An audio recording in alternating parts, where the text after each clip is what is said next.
Jadi wali Allah itu akan ada sepanjang masa. Ini sesuai dengan hadis Bukhari, la tazalu ta'ifatum min ummati zahirina 'alal haq. Sebelum outline dia. Sebelum outline ya. Senantiasalah muncul di kalangan umatku ta'ifah, sekelompok orang zahirina 'alal haq. Mereka tolong menolong dalam al-haq hatta ya'ti amrullah, sampai datang amrullah. Amrullah rahasia Allah ya. Amrullah itu kalau hemat kita Sayyidina Al-Mahdi Khalifatullah, maka kita dalam Haikal Ma'arif Adatullah Amatullah Muhammad Abdullah Al-Mahdi Khalifatullah, kadang kita baca Al-Mahdi Amrullah, kadang kita baca Al-Mahdi Sirrullah. Lalu beliau mengatakan falillahil hamdu ala ma hayya'a lil ibad min barakati khawasi hadratihi min ahli al-widad wassalatu wassalamu ala nabihi wa rasuli Muhammadin wa ala ahli wa ashabil akramin al-amjad. Lalu menyebutkan apa motivasi menulis kitab ini. Motivasinya ini sudah saya baca juga sebagian. Ini ada di baris ke-5-nya, ke-6-nya ya. Karena sudah dibaca sebagian, kita membaca bagian terpenting saja. Kenapa beliau menulis ya? Baris ketiga dulu, hadani ala an adubba an hadhihi al-isaba bi hadhihi as-subaba ya. Kenapa beliau tertarik kembali menulis tentang tasawuf? Di baris ke-6-nya, haitsu kathural mutasyabbihun, karena sudah banyak orang yang menyerupai sufi, menyerupai ahli ma'rifat, menyerupai ahli tarekat. Wakhtalafat ahwaluhum, padahal ahwal mereka bukan ahwal sufi ya, cuma gaya doang, baju doang yang sama, tapi akhlaknya sudah lain, ilmunya sudah lain. Bukan pakaian ya, bukan sekedar pakaian kita bertasawuf itu. Wa tasattara bi zayyihimul mutasattirun wa fasadat a'maluhum. Tasattara bizayyihim al-mutasattirun, ada orang yang menggunakan performan mereka, simbol-simbol mereka. Itu sebabnya saya tidak punya baju khusus dalam tasawuf. Ada nggak pakaian khusus saya? Nggak ada. Kadang kita juga copot kopiah, karena bagi kita kopiah itu bukan lagi simbol. Kopiah ini sudah menjadi kopiah nasional. Sorban, ya ente sudah tahu sendirilah, orang bersorban akhlaknya bejat juga banyak ya. Jadi sama aja lah, sekarang itu urusan kolbu kita urus ya. Tapi kalau kita baca sholawat kita pakai sorban ya. Di sini kan pakai sorban ya. Ngeri kali itu kalau Engku Muda Dayat pakai sorban tuh kayak gimana tuh ya, kayak ini Imam Bonjol kali ya.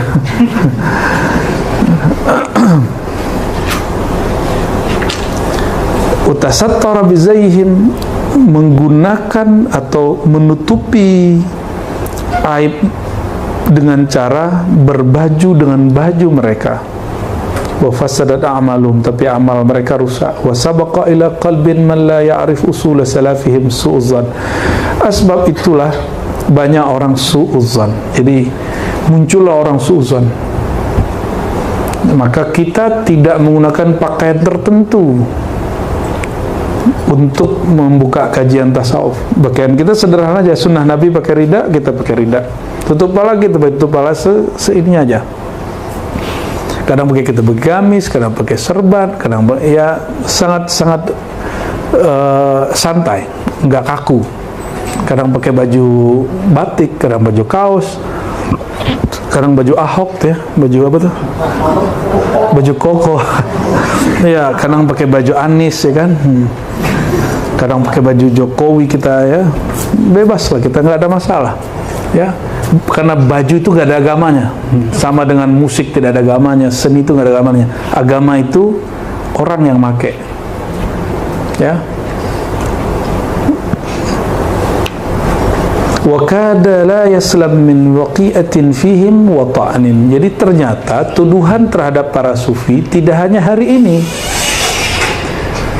Hampir saja kata beliau tidak ada yang selamat para sufi di zaman itu daripada waqi'ah, cacian-cacian, tuduhan-tuduhan, wa ta'nin ya, dan sikap untuk menuduh, menyakiti. Dhannan minhu anna hasilahum raji'un ila mujarrad rasbin wa takhassusuhum 'aidun ila mutlaq ismin. Apa penyebabnya? Karena tasawuf hanyalah simbol. Jika tasawuf itu cuma simbol, wiridan itu simbol loh ya, hati-hati ya. Antum baru bertarekat belum tentu sufi. Maka sampai hari ini saya tidak menilai diri saya sufi.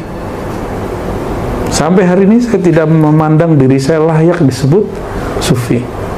Ya pantas kita disebut sufi. Kita minimal kita pencinta sufi. Semoga yang sufi itu waris rohani Rasulullah SAW.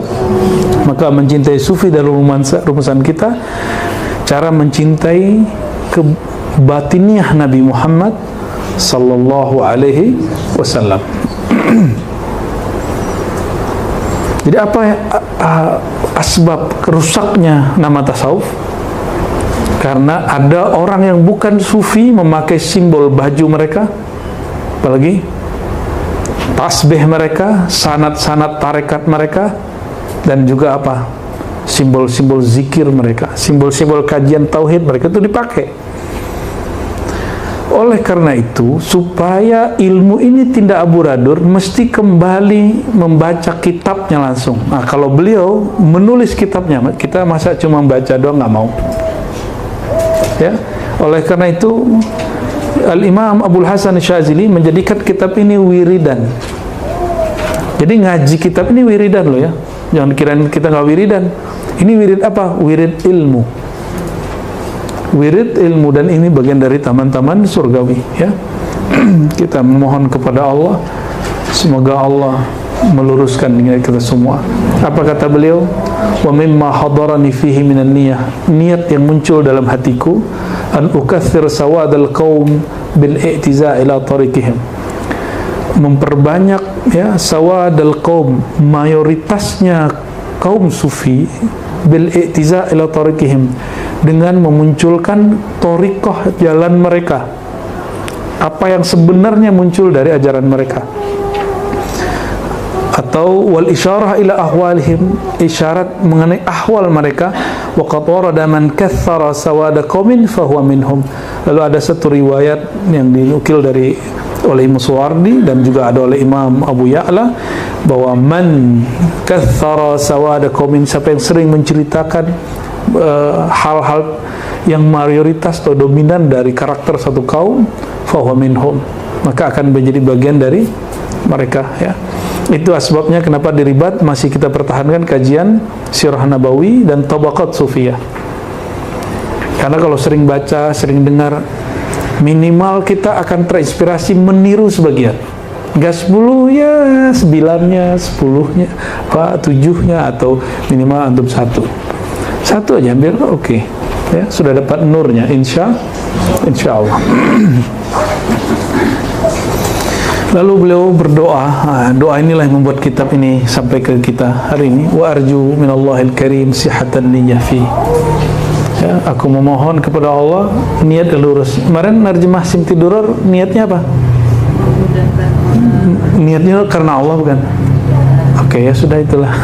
Sihatan niyyah, mohon ya Allah jadikan karya ini tulus karena Engkau, wa takhlisaha min syawabin nafs, dan membebaskannya dari kekacauan jiwa.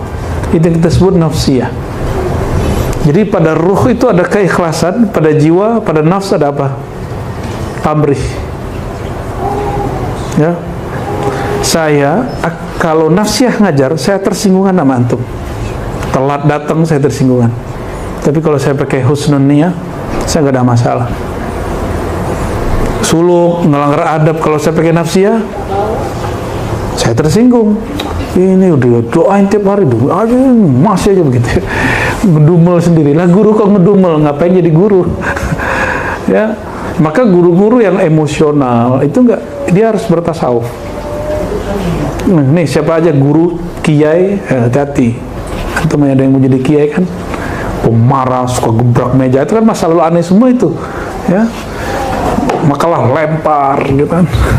Siapa yang pernah dilempar? Oh ya, Bang Do pernah menyaksikan itu ya.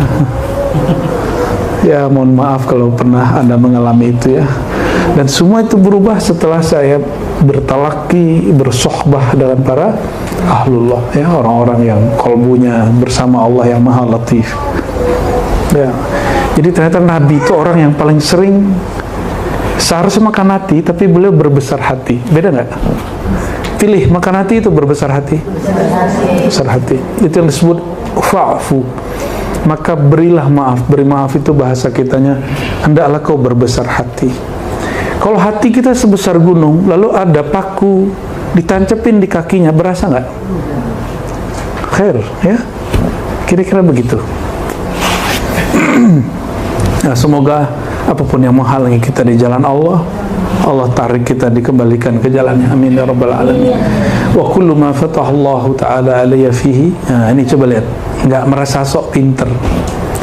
Semua yang Allah bukakan kepadaku dalam kitab ini minahun minallahil karim wa awarif. Ini lebih cakep dari malaikat ngomong yang di Quran tuh ya. Semuanya dari Allah. Udah selesai. Kalau malaikat apa katanya? La ilma lana illa ma'allamtana. La-nya masih pakai illa. Tiadalah kami punya ilmu kecuali kami masih punya ilmu yang pernah kau ajarkan, kan gitu jadinya. Kalau ini beliau mutlak mengatakan, apa kata beliau? Semua yang aku buka di sini mutlak minah, anugerah dari Allah, bukan cerdasnya Suhrawardi. Beliau ini wafat 632, lahir 539.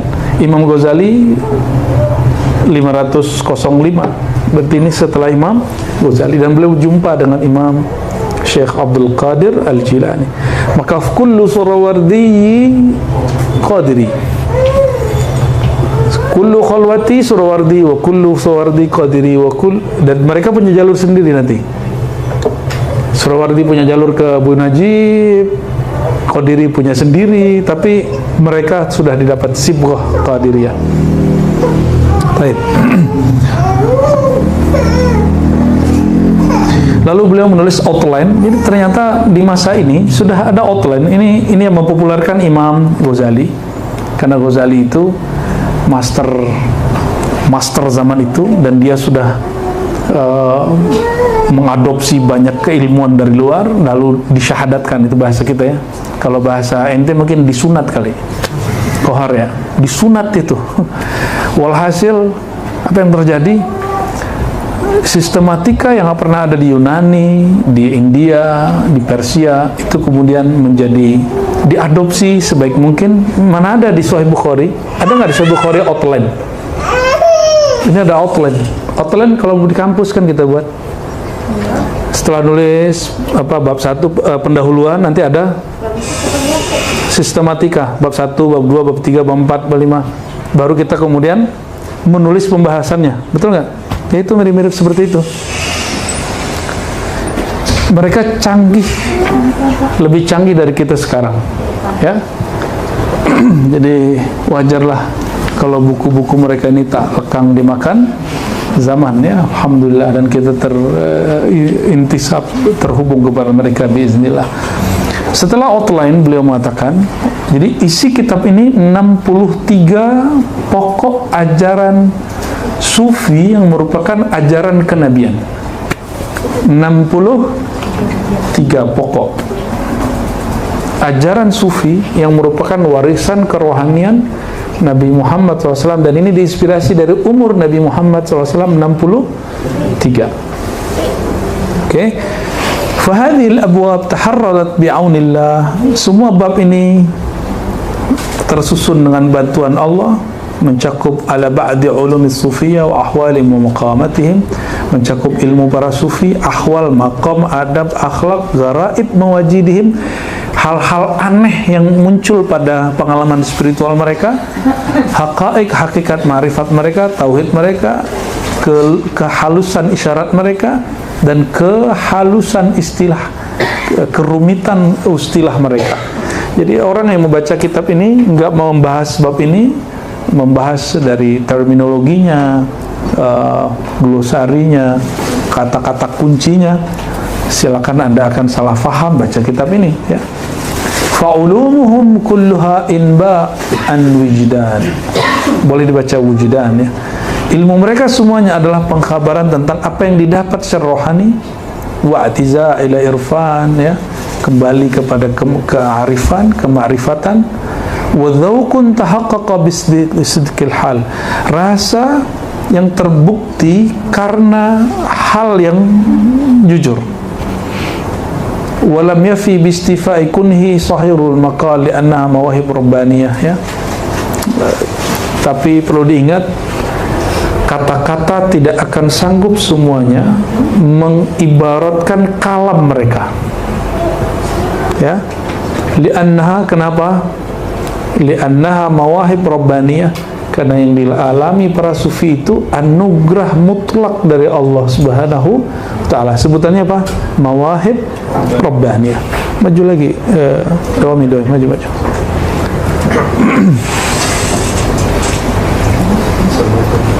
Assalamualaikum.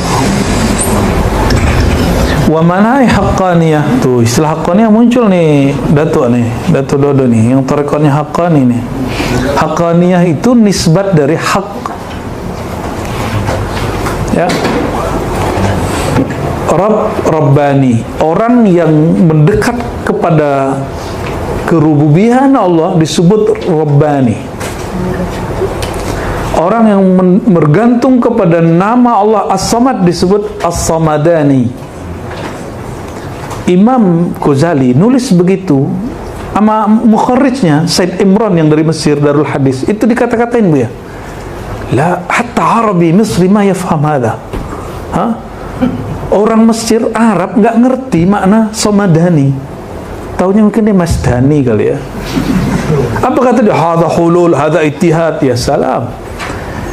Dia mau mentahqiq, mentakhrij, tapi malah menghina si pengarang dan mengatakan syahada apa-apaan lah ini ittihad, ini hulul, ini ateis. Itu antum bayangkan, orang Arab Mesir yang kata jago hadis itu nggak semuanya ngerti bahasa-bahasa begini.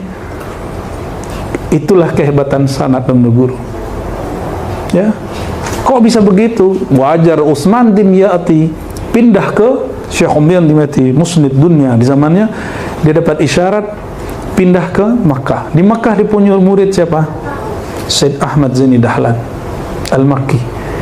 Syekh Ahmad Khatib Minangkabau dapat sanad ijazah ammah. Ya, termasuk yang lagi lama ini Al-Habib Utsman bin Yahya, ya, Mufti Batavia, itu murid langsung itu. Bahkan murid langsung bukan Syed Mazlan, beliau murid langsung daripada Utsman Dimyati. Mungkin itu semasa dengan pengarang Simtud Durar ya. Simtud Durar itu kan murid Syed Ahmad Zaini Dahlan, sezaman dengan Khatib Minangkabau, sama semua. Jadi yang kita antum baru terjemahin itu ya, itu orang sezaman semua. Ya, selamat pusing ya. Wa manaih haqqaniyah. Manaih minhah, anugerah Allah yang hak. Jadi al-haq memberi rasa, maka orangnya mendapat rasa itu namanya haqqaniyah. Allahnya tetap hak. Ya, ketika Allah memberi rasa, al-haq bukan berarti dia menjadi hak, dia hanya berintisab, terhubung kepada Allah yang maha hak, bukan ente jadi Tuhan. Ya, jadi diberi rasa bertuhan bukan berarti kita jadi Tuhan. Kita hanya merasakan dzauq rabbani, dzauq haqqani ya. Bukan kita menjadi Rabb ya. Istazallaha. Benar nih. Ini harus pakai kacamata nih kita nih Bu ya. Ini nunnya 2 1 Bu ya. Enggak ada nun ya. Nih mata kalau silinder begini nih, kalau ngelihat titik banyak nih. Istanzalaha gitu ya. Istanzalaha safa'us sarair, yang dapat ditampung oleh kemurnian sir. Ya.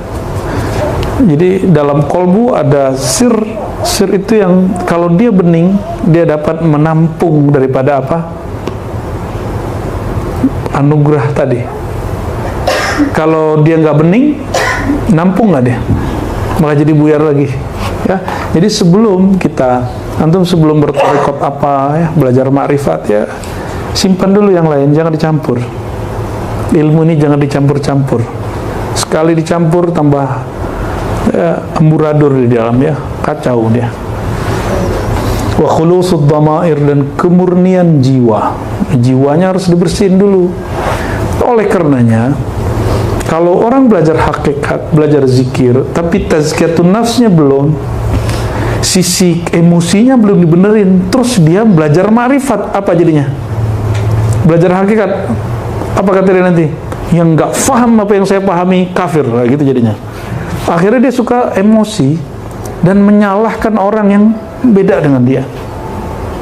Maka syarat belajar tasawuf itu tazkiyah.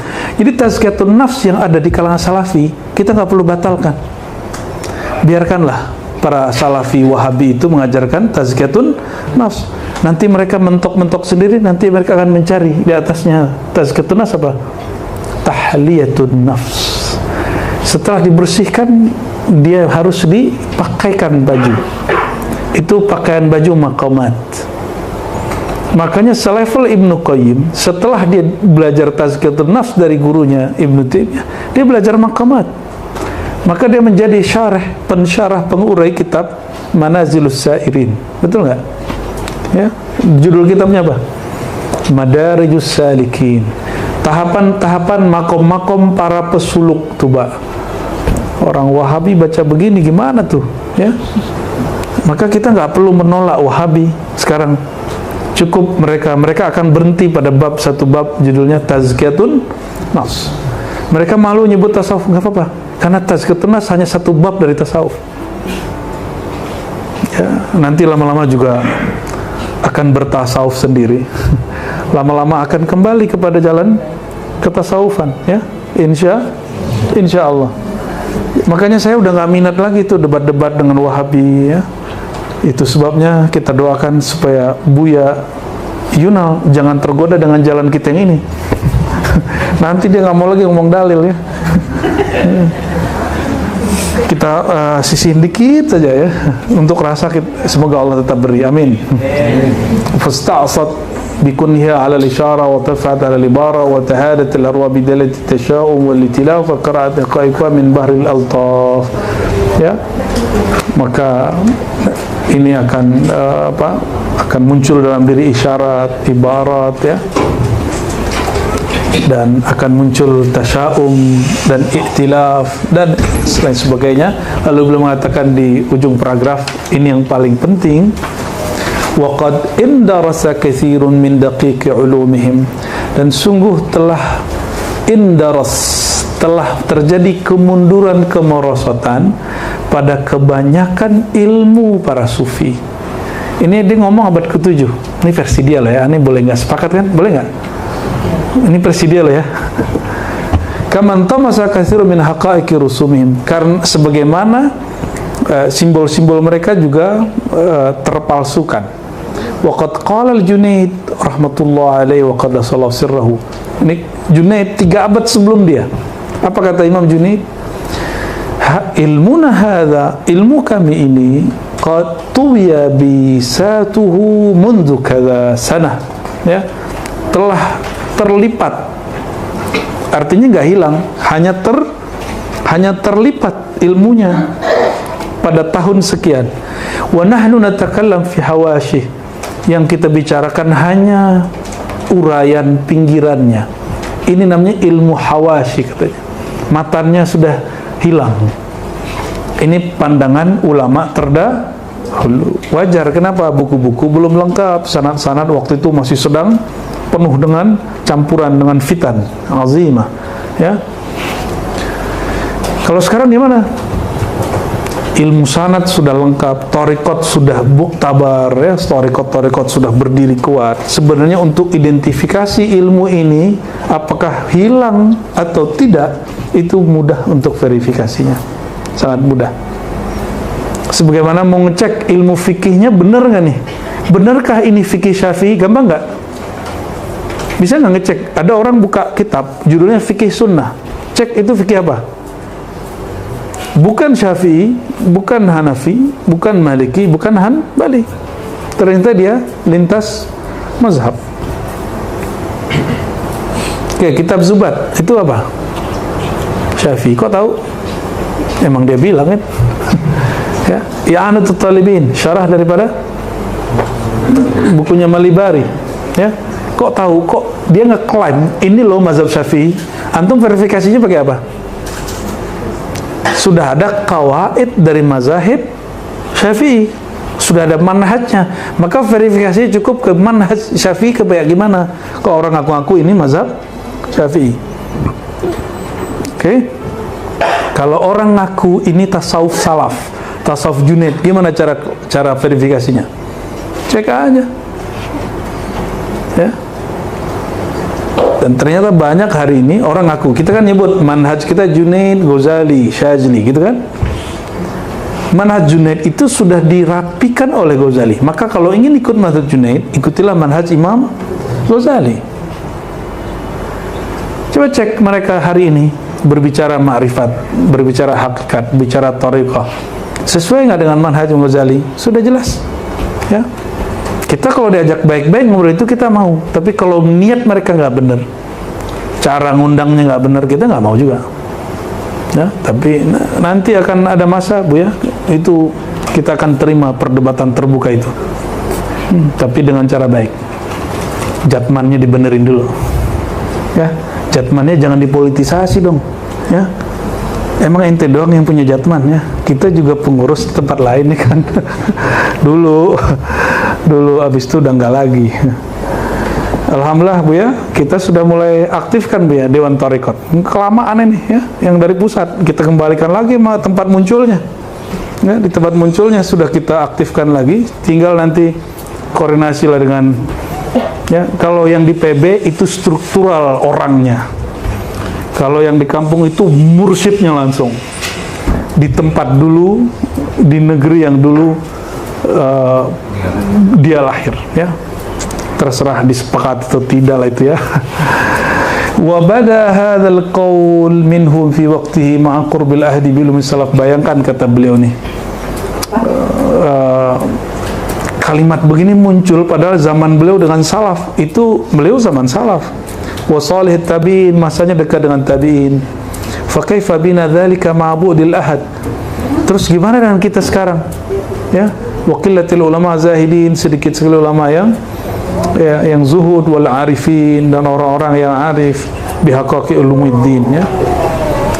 Kalimat ini sebenarnya mirip dengan yang dia bantah sebelumnya. Dia kan bantah sekarang tidak ada wali kan gitu. Sama dengan kitab Khatmul Aulia. Kan orang bilang, oh kalau itu mau wali nggak mungkin, kalau sekarang udah nggak ada. Itu kan dia sudah bantah.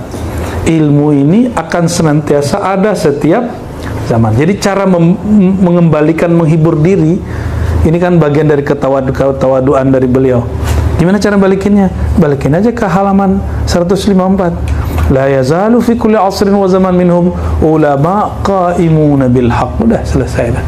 Setiap masa akan muncul ulama ya, yang akan menegakkan al-haq pada ilmu ini, mengajak kepada kebenaran pada ilmu ini. Jadi nggak usah khawatir ya. Berarti ilmu tasawuf sekarang masih ada nggak? Kalau ngikutin manhaj beliau yang awal, ilmu tasawuf yang mengikuti batiniah Rasulullah itu masih ada nggak? Nggak, masih lewat thariqah, lewat kajian kitab, kajian haqiqah, kajian ma'rifat ya, insya Allah. Wallahu al-ma'mul ay qabila juhdal muqil bi husnil qabul innahu khairu mas'ul walhamdulillahi rabbil alamin.